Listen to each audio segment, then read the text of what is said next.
Jubilee హిల్స్లో ప్రపంచంలో గుర్తుపట్టనోళ్ళు లేరు.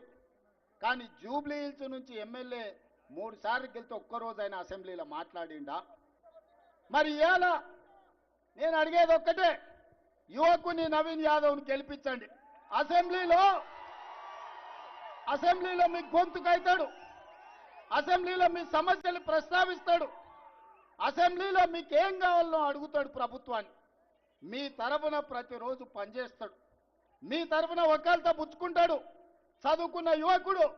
ఈనాడు సెంటిమెంట్ కాదు, జూబ్లీ హిల్స్లో అభివృద్ధి కావాలి, అభివృద్ధికి నవీన్ యాదవ్ని గెలిపించండి. 2 నెలల్లో మా మంత్రులు వచ్చి నా దృష్టికి సమస్యలు తెస్తే 100 కోట్ల రూపాయలు ఇక్కడ నేను మంజూరు చేసిన.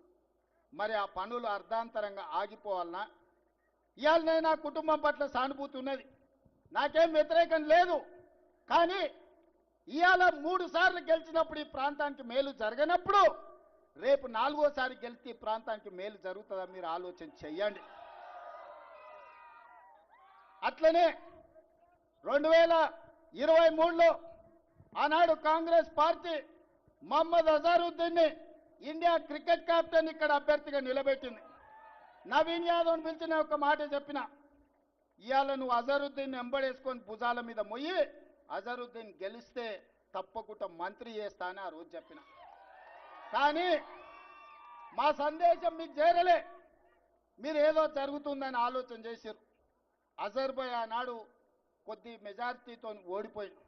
కానీ ఇవాళ ఇదే అజరుద్దీన్ని మీకు ఇచ్చిన మాట ప్రకారం మంత్రిని చేసి ఇవాళ జూబ్లీ హిల్స్కు ప్రచారానికి వచ్చిన. మాట ఇస్తే మాట తప్పేది లేదు, మడమ తిప్పేది లేదు. ఇవాళ మీకోసం